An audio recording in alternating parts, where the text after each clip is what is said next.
Now, I know we talked about this a bit when we were covering the difference between projects and products, but it's important to understand that there's a difference between a product team and a project team. Come on, we're a team. We're in this together. See, product teams, and they're sometimes called durable teams, they are not created just to work on a single project or even a single feature. Sometimes you might also hear them referred to as a squad. Spotify will do that. And it kind of comes from a military analogy, but it's meant to emphasize that they're cross-functional teams that stay together for a long period of time. They're a group of people who bring together different specialized skills and responsibilities, and they actually feel real ownership for the product, or at least a substantial piece of the larger product. But before we look at why this works, we kind of have to look at the alternative for a minute, the functional silo team. Now, in a siloed organization, you've got a department of designers, a department of developers, and maybe a QA or testing department.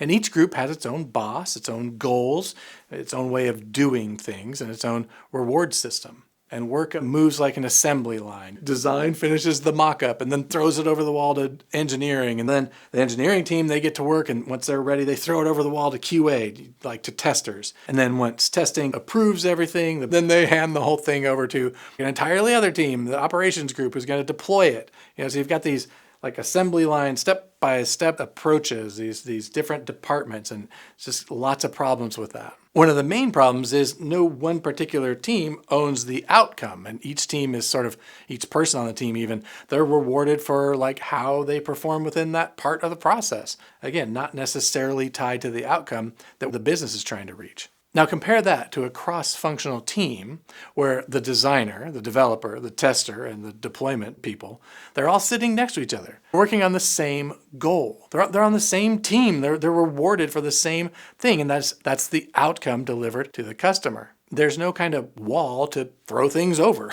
There's no meetings that need to be scheduled, and everyone's focused on the same goal and of course, like I said, rewarded when they meet it. Some of the benefits of having a cross-functional team with end-to-end ownership of the product, it creates a shared ownership model for speed and value delivery. And it's way better. I've worked in so many of these environments, it's way better to have cross-functional, durable teams. Durability is about keeping the team together long enough to build expertise and passion. And if you pull people off every few months, well, they never really get deep enough to innovate or feel ownership. I mean, just think about it. Maybe you work in one of these traditional functional silo worlds. You're kind of optimizing for resource utilization. I've got to keep everyone busy. But not in the cross-functional model, we're optimized for value delivery. Like, are we getting the right product to the customer? That's what we're focused on. And you want the right mix of skills and people to cover the whole product space. If it's too small, you're kind of missing expertise. If it's too big, then you lose focus and speed.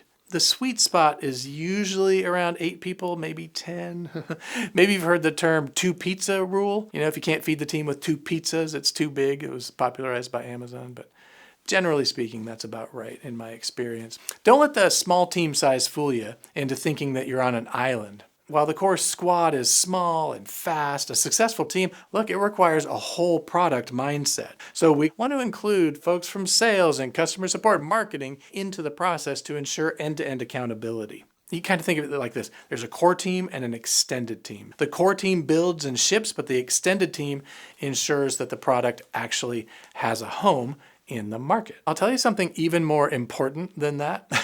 It's that strong teams, they need to get clear objectives from the business. And then they own those objectives and they're empowered to figure out how to meet them. There's no kind of micromanagement, no waiting for permission at every step. The team's accountable for results, not just output. If you want a team that moves fast and innovates, well, you have to trust them to make decisions. Otherwise, you're just kind of building a glorified assembly line. Autonomy means that teams can try to solve problems the way that they think is best. You still need alignment and coordination, but the team, they should have the freedom to own their work end to end.